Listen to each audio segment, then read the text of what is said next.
বড় আযাব। আর ছোট আযাব কোনটা? ছোট আযাব হচ্ছে দুনিয়াবি আযাব, দুনিয়াবি শাস্তি, এটা হলো ছোট আযাব।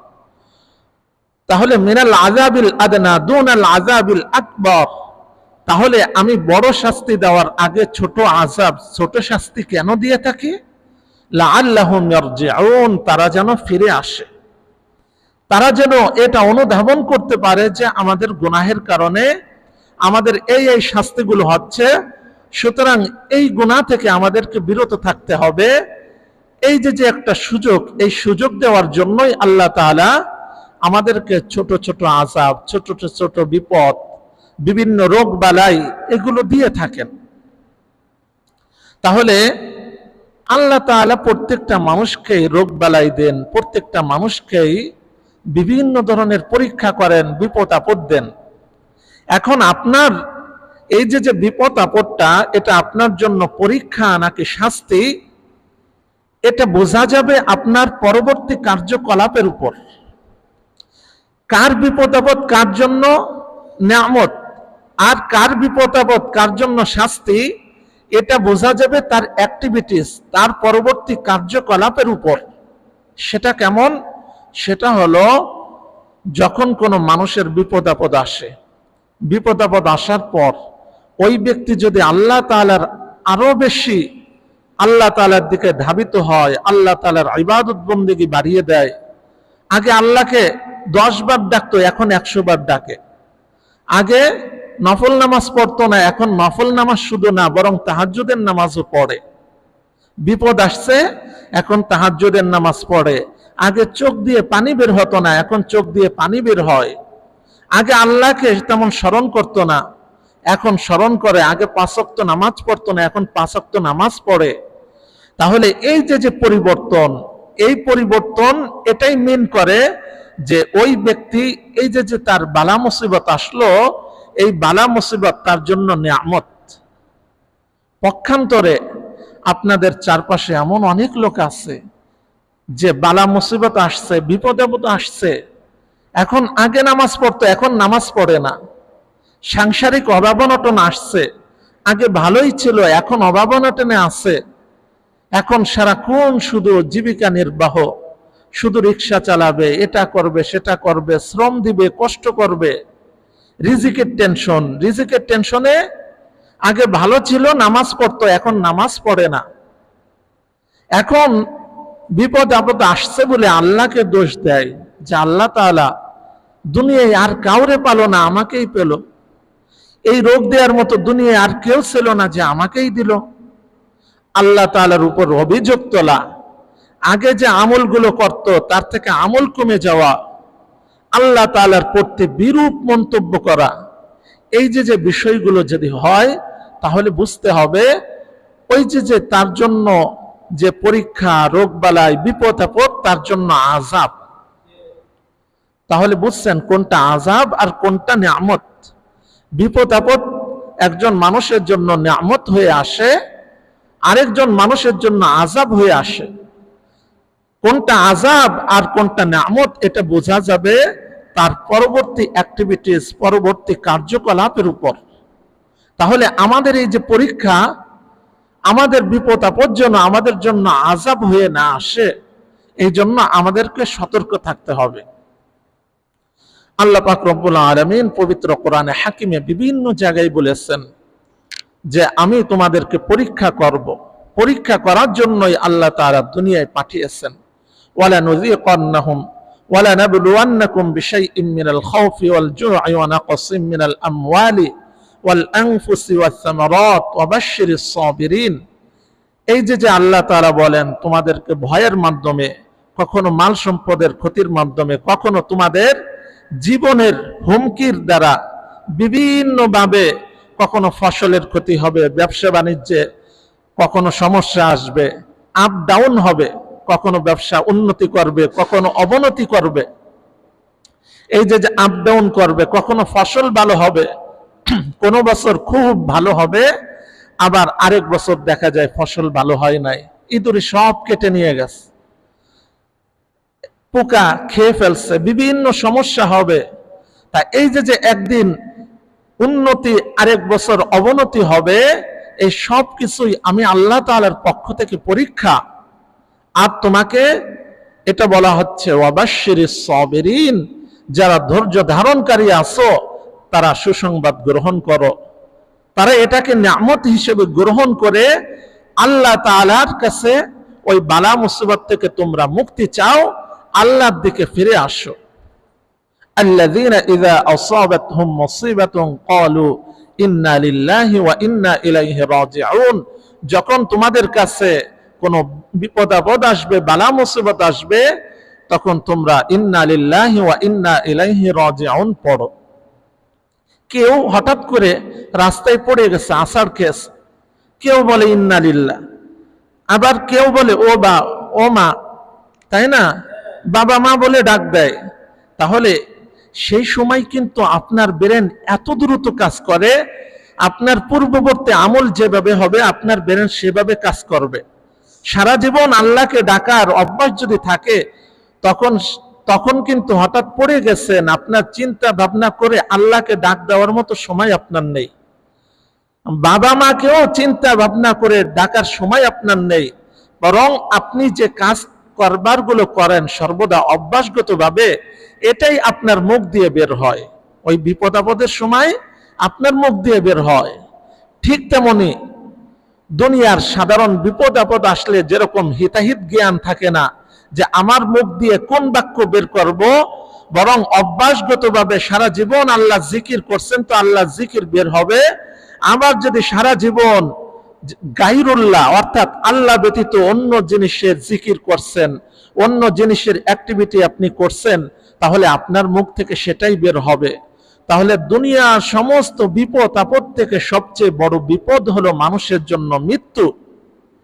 সে সময় এত কষ্ট মানুষ অনুভব করে, তখনও তার মুখ থেকে ওটাই বের হবে, সারা জীবন অভ্যাসগতভাবে সে যে আমলগুলো করছে। সে যদি আল্লাহকে স্মরণ করে, আল্লাহ জিকির করে, নামাজ আদায় করে, ইবাদত বন্দেগী করে, তাহলে আল্লাহ পাক রব্বুল আলামিন তার মুখ থেকে ওই কথাটাই বের করে দেবেন। সারা জীবন যদি সে কালেমায় অভ্যস্ত থাকে, লা ইলাহা ইল্লাল্লাহ, তাহলে এই কালেমাই তাকে মৃত্যুর সময় অটোমেটিক তার মুখ থেকে বের হতে থাকবে। তাহলে এটাই হলো আমাদের কাজ, আমাদের ধৈর্য ধারণ করতে হবে। তাহলে দুনিয়ার কেউ বিপদ মুক্ত নয়। এমনকি একটা মাওয়াইজ হযরত হাকিমুল উম্মত আশরাফ আলী থানভী রহমতুল্লাহ আলাইহির একটা কিতাব, তিনি ওই কিতাবে একটা ঘটনা বর্ণনা করছেন। ওই ঘটনার মধ্যে তিনি বলেন যে এক ব্যক্তি খিজির আলাইহিস সালামের জামানায় তিনার কাছে বলছে যে আপনার দোয়া তো কবুল হয়, আপনি দোয়া করলেই দোয়া কবুল হয়, আল্লাহ তাআলার প্রিয় বান্দা আপনি, আল্লাহ তাআলার নবী, তাহলে আপনি এক কাজ করেন যে আমার জন্য একটু দোয়া করেন আল্লাহ তাআলার দরবারে, যে আল্লাহ তাআলা দুনিয়ার জিন্দেগিতে যেন আমাকে কখনো বিপদ আপদ না দেন, এই দোয়া করেন। হযরত খিজির আলাইহিস সালাম বলতেছে এটা তো দুনিয়ার নিয়মের সাথে যায় না। আল্লাহ তাআলা দুনিয়াকে তো দুঃখ এবং সুখ দুঃখ উভয়টার সমন্বয় করে বানিয়েছেন। তাহলে তুমি যে বলতেছো যে তোমার জীবনে কোনোদিন দুঃখ আসবে না, এটা তো সম্ভব নয়। এটা দুনিয়ার যে আল্লাহ তাআলার নিজাম আছে, দুনিয়ার পরিচালনার এই নিজামের সাথে তো যায় না। তাহলে তুমি এটা কেন দোয়া করতে বলতেছো? হ্যাঁ, তুমি বারবার যেহেতু আমাকে বলতেছো, তাহলে এক কাজ করো, তুমি এমন একজন মানুষ দুনিয়ায় খুঁজে দেখাও যেই মানুষটা খুব সুখে আছে, যার কোনো অভাব অনটন নাই, দুঃখ দুর্দশা নাই, কোনো কষ্ট নাই।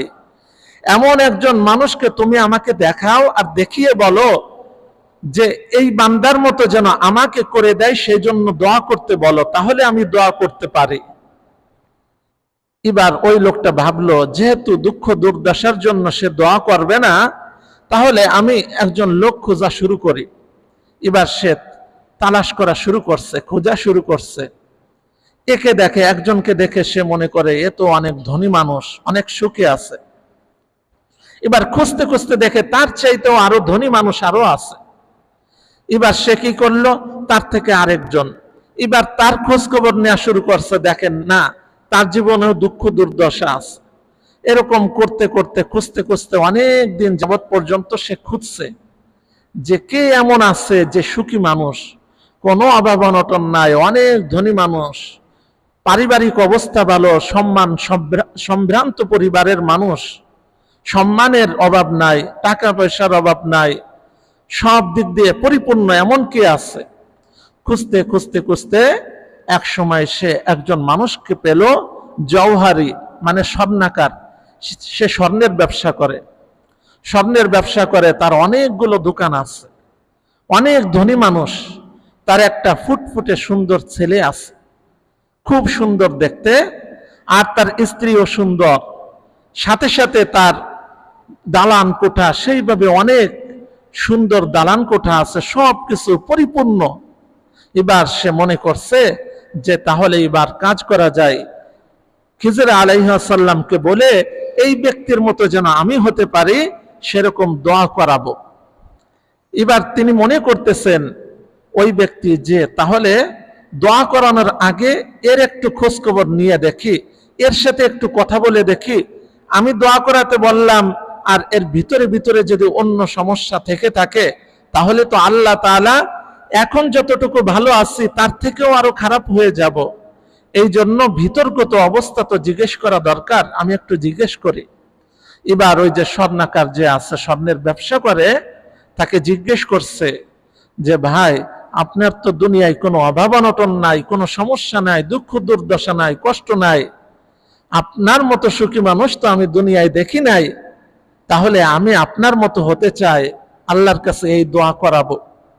তখন ওই লোকটা তাকে ডেকে নিয়ে গেছে, গোপনে ডেকে নিয়ে গেছে, গোপনে ডেকে নিয়ে বলে যে তুমি তো আমার বাহ্যিক যে অবস্থা এগুলো দেখতেছো, কিন্তু ভিতরগত অবস্থা তো দেখো না।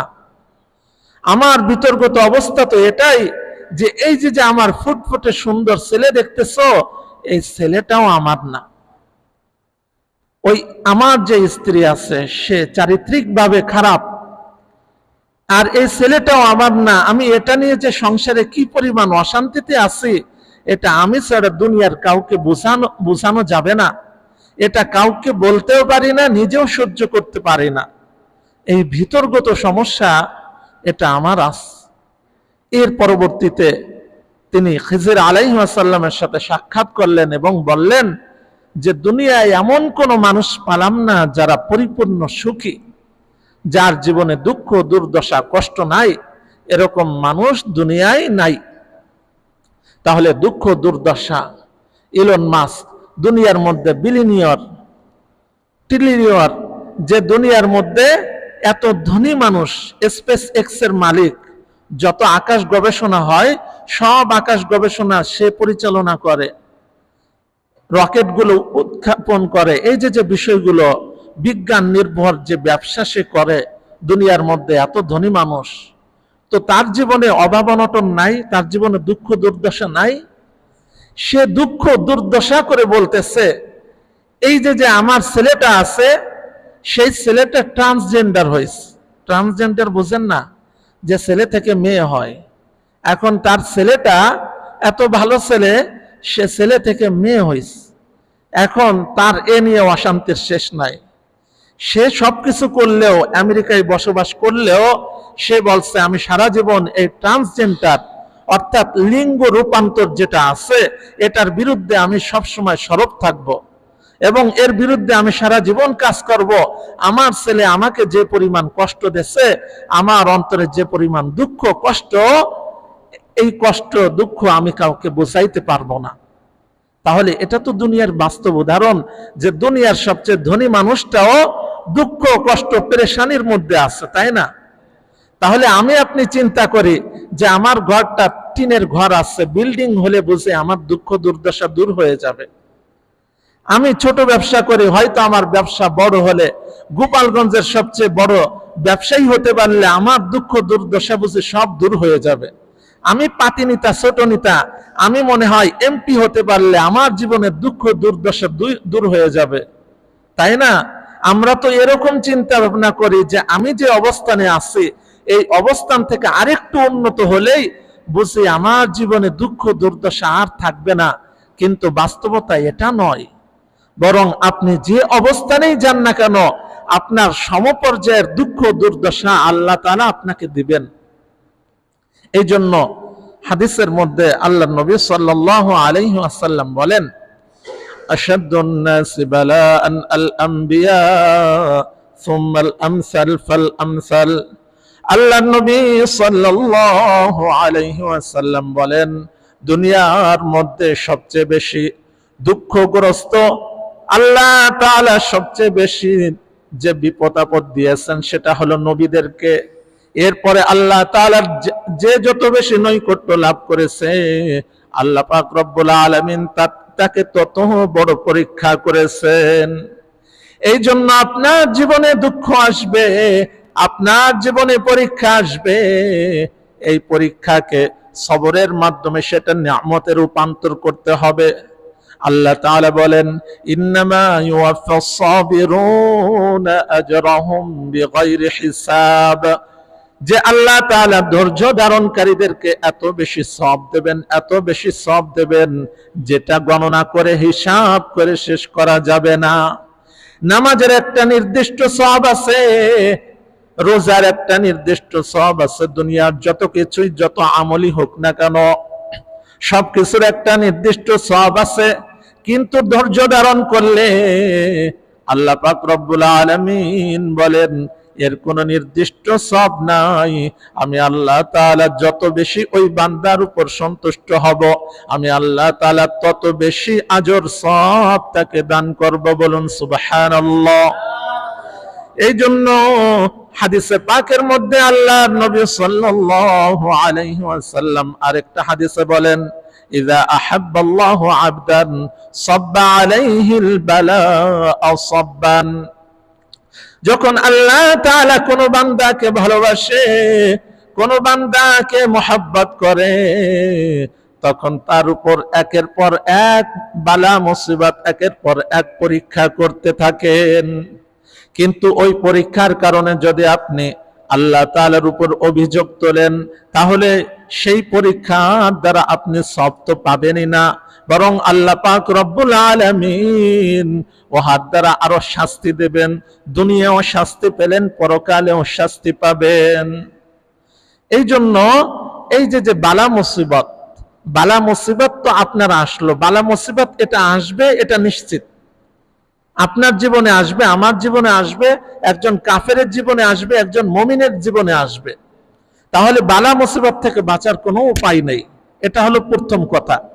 দ্বিতীয় কথা, এই বালা মুসিবত আসলে আপনি যদি আল্লাহ তাআলার ধৈর্য ধারণ করেন তিনার উপর, তাহলে এই বালা মুসিবত নিয়ামত রূপে রূপান্তরিত হয়ে অল্প দিনের মধ্যে বালা মুসিবত থেকে আল্লাহ তাআলা মুক্তি দেবেন।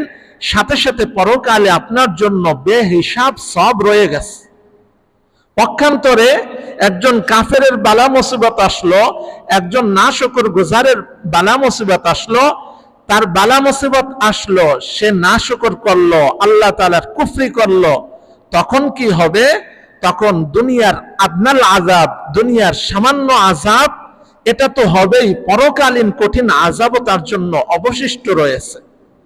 তাহলে বলেন কোনটাই লাভ আর কোনটাই ক্ষতি? দ্বিতীয়টাই, যেটাই আপনি আল্লাহ তাআলার উপর অভিযোগ করলেন, ধৈর্য ধারণ করলেন না, আল্লাহ তাআলার দিকে আরো বেশি আনুগত্যশীল হলেন না, সেটার ক্ষেত্রে দেখা যাবে আপনি দুনিয়াও শাস্তি ভোগ করলেন, পরকালেও আপনি শাস্তি ভোগ করবেন। তাহলে এটা অনেক বড় ক্ষতি হয়ে গেল না? আপনার অনেক বড় ক্ষতি হয়ে গেল। এই জন্য আমাদেরকে ধৈর্য ধারণ করতে হবে। এবার যদি আমরা উদাহরণ ধরি, দুনিয়ার বাস্তবিক উদাহরণ, যে আপনার ধরেন রোগ হয়েছে, বড় একটা রোগ, ক্যান্সার হয়েছে। এখন ক্যান্সার হয়েছে, সেখানে আপনার অপারেশন লাগবে। অপারেশন করতে হলে আপনার ব্যথা হবে না? ব্যথা হবে, ব্যথা হবে, কষ্ট হবে, জীবনের ঝুঁকি আছে। এত কিছু করার পরও আপনি ডাক্তারকে টাকা কেন দেন? আপনি ডাক্তারকে, ডাক্তার জানেন যে আপনাকে ব্যথা দেবে, তারপরও ডাক্তারকে টাকা দেন। কেন দেন? মনে করেন যে ডাক্তার আমার হিতাকাঙ্ক্ষী, আমার ভালো চায়। এই জন্য ডাক্তার আজকে একটু আমাকে কষ্ট দিলেও এই কষ্টের বিনিময়ে আমি ভবিষ্যতে পরিপূর্ণ স্থায়ী সুস্থ হব। এই জন্য ডাক্তারকে আপনার শত্রু মনে করেন? করেন না। তাহলে বিপদ আপদ আসলে যদি আপনি মনে করেন যে সাময়িক কষ্ট আল্লাহ তাআলা আমাকে দিচ্ছেন, এই সাময়িক কষ্টের বদৌলতে আল্লাহ তাআলা আমাকে স্থায়ী শান্তি দিবেন, স্থায়ী প্রতিদান দিবেন, তাহলে এটা কি আমার জন্য কল্যাণকর নয়? কল্যাণকর। কাল কিয়ামতের ময়দানে আল্লাহ পাক রব্বুল আলামিন যখন সাবিরিন ধৈর্যশীলদের প্রতিদান দেওয়া শুরু করবেন, এখন যাদের অনেক পরীক্ষা আল্লাহ তাআলা করছেন এবং তারা পাশ করছে, এমন বান্দাদের যখন প্রতিদান দেওয়া শুরু করবেন, ওই সমস্ত বান্দারা যাদেরকে কম পরীক্ষা করা হয়েছে বা পরীক্ষা তেমন করা হয় নাই, অল্প করা হয়েছে, তখন তারা আফসোস করবে যে দুনিয়ায় তাদের বিপদ আপদ বেশি আসছিল, যেই কারণে আল্লাহ তাআলা তাদেরকে বেশি পুরস্কার দিচ্ছেন। তাহলে দুনিয়ায় যদি আমাদের চামড়াগুলো ছুলে ফেলা হতো, আর যদি আমরা ধৈর্য ধারণ করতাম, তাহলে আজ তো আমরা অনেক অনেক বেশি প্রতিদান পাতাম। তাহলে এর জন্য তারা কি আফসোস করবে? তাহলে বিপদ আপদ আসলে আমাদেরকে অধৈর্য না হয়ে ধৈর্য ধারণ করে বেশি বেশি আল্লাহ তাআলার ইবাদত বন্দেগী বাড়িয়ে দিতে হবে, বেশি বেশি আল্লাহ তাআলার দিকে আরো বেশি ইবাদত বন্দেগী করতে হবে। এখন প্রশ্ন হলো, তাহলে আমরা যদি বিপদ আপদ আসলে এতই নেয়ামত, তাহলে আল্লাহর কাছে কি বিপদ আপদের জন্য দোয়া করা যাবে? উত্তর হলো না, বিপদ আপদের জন্য দোয়া করা যাবে না, বরং বিপদ আপদ মুক্তির জন্য আল্লাহর কাছে দোয়া করতে হবে। বিপদ আপদ মুক্তির জন্য আল্লাহ তাআলার কাছে দোয়া করার পরও যদি আল্লাহ তাআলা বিপদ দেন, তাহলে সেটা আপনার জন্য পরীক্ষা হবে এবং সেটাতে আপনার পাশ করতে হবে। কিন্তু কখনো আপনার বিপদ আপদের জন্য দোয়া করা যাবে না। হাকিমুল উম্মত আশরাফ আলী থানভী রহমতুল্লাহ আলাইহি তিনি ঘটনা বর্ণনা করেন মাওয়াইজের মধ্যে, যে একজন বুজুর্গ সে দোয়া করছে আল্লাহর কাছে, হে আল্লাহ, আমি আপনার নিকটতম হতে চাই, আমি আপনার আরো কাছের নৈকট্য অর্জন করতে চাই, ওলি হতে চাই, তাহলে আপনি যেরকম ইচ্ছা সেরকম আমাকে পরীক্ষা করেন। এই দোয়া করছে। এবার দোয়া করার পর আল্লাহ তাআলা করছেন কি, ওনার পেশাব আটকায় দিয়েছেন। একদিন পেশাব হয় না, 2 দিন পেশাব হয় না। আপনারা যারা পেশাবের রোগী আছেন, ঠিক মতো পেশাব হয় না, পেশাব করতে গেলে আপনারা বোঝেন না ব্যাপারটা, যে পেশাব না হলে কেমন লাগে। আমি সেদিনকেও একজনকে হাসপাতালে দেখছি যে অন্য রোগীরা তো চুপ করে থাকে, কষ্ট হলে আহ উহ করে, কষ্ট করে, কিন্তু একটা রোগী এমন আছে যে চিৎকার করে ফাটাই নেছে, হাসপাতাল চিৎকার করতেছে প্রচুর পরিমাণ। জিজ্ঞেস করা হলো এনার সমস্যা কি, এনার সমস্যা হলো তার পেশাব হচ্ছে না, 2-3 দিন ধরে আটকে রয়েছে, হচ্ছে না। এখন পেশাব না হওয়া, এই যে আমরা বাথরুমে যাই, ঠিক মতো আমার পায়খানা পেশাব যে হয়, এটা আমার নিয়ামত, আল্লাহ তাআলার নিয়ামত, যে এটা বোঝার যোগ্যতা তখনই হয় যখন নাকি আমার মধ্যে এই বিষয়গুলো সঠিকভাবে হয় না। যখন নাকি পায়খানা কষা হয়ে যায়, তখন কি অবস্থা হয়? যাদের পাইলস হয় তাদের কি অবস্থা হয়, তাই না? তাহলে এই যে বিষয়গুলো, এটাও যে আল্লাহ তাআলার নিয়ামত। ওই বুজুর্গের পেশাব হয় না কয়দিন ধরে, এর পরবর্তীতে ওই ব্যক্তি, যারা বাচ্চারা আছে, তাদেরকে আল্লাহর কাছে দোয়া করতে বলতেছে যে আল্লাহর কাছে দোয়া করো, আল্লাহ তাআলা যেন আমাকে এই বিপদ থেকে মুক্তি দান করে। তাহলে বিপদ কখনো চাওয়া যাবে না, বিপদ থেকে আল্লাহ তাআলার কাছে সব সময় মুক্তি চাইতে হবে। প্রিয় নবী সাল্লাল্লাহু আলাইহি ওয়াসাল্লামের সুন্নাত এটাই ছিল যে দুঃখ দুর্দশা হলে আল্লাহ তাআলার কাছে অবনত হয়ে যে দুঃখ দুর্দশা প্রকাশ করা, আল্লাহর কাছে, দুনিয়ার মানুষের কাছে নয়, বরং আল্লাহর কাছে প্রকাশ করা, এটাও সুন্নাত। যেমন তিনার ছেলে ছিল, আনা বিফিরাকিকা ইয়া ইব্রাহিম লামাহজুনুন, যখন তিনার ছেলে ইব্রাহিম মারা গেল, তখন আল্লাহর নবী সাল্লাল্লাহু আলাইহি ওয়াসাল্লাম তিনার চোখ দিয়ে পানি পড়তেছিল। পানি পড়া অবস্থায় তিনি এই কথা বলতেছিলেন, আনা বিফিরাকিকা ইয়া ইব্রাহিম, হে ইব্রাহিম, তোমার যে এই যে বিদায় হলো, এই বিদায়ের কারণে আমি কষ্ট পেয়েছি, আমি দুঃখ পেয়েছি, আমি কষ্টে জর্জরিত। এই যে কথাগুলো বললেন বা তিনার চোখ দিয়ে যে পানি বের হলো, এই পানি বের হওয়া এটাই মেন করে, এটাই বোঝায় যে না, কষ্ট পেলে চোখ দিয়ে পানি আসবে, এটাই স্বাভাবিক। দুঃখ দুর্দশা প্রকাশ করা আল্লাহ তাআলার কাছে এটা কোনো বিষয় নয়, আইবি বিষয় নয়, এটা কোনো খারাপ বিষয় নয়। এই জন্য আমাদের আপনজন মারা গেলে আমরা কাঁদতে পারবো, কিন্তু সেটা যেন জোরে না হয়, সেটা যেন এলাকা গরম করে ফেলা হয়। যে মহিলারা অনেক কান্নাকাটি এমন করে যে 10-20 পরিবারের মানুষ, আশপাশের সবাই ভিড় জমায়, এত জোরে চিল্লা ফাল্লা করা, বুকে করা, হাত মারা, বিভিন্ন ভাবে তারা এই যে যে কাজগুলো করে অতিরিক্ত, এগুলো করতে আল্লাহ নবী নিষেধ করছেন। এই জন্য আমরা কেউ মারা গেলে কাঁদবো, তাদের জন্য দোয়া করব, ভালোবাসা দেখাবো, শোক প্রকাশ করব, সবই করব, কিন্তু শরীয়ত সম্মত হতে হবে। বিকট আওয়াজ করা যাবে না, চিৎকার করা যাবে না, এই বিষয়গুলো থেকে আমরা বিরত থাকব। আল্লাহ পাক রব্বুল আলামিন আমাদেরকে সবাইকে যেন সমস্ত ধরনের বিপদ আপদ থেকে হেফাজত করেন। আর যদি আল্লাহ তাআলা কখনো পরীক্ষা করেন, সেই পরীক্ষায় উত্তীর্ণ হওয়ার তৌফিক দান করুন। সবাই বলেন আমিন। ওয়া আখিরু দাওয়ানা আনিল হামদুলিল্লাহি রাব্বিল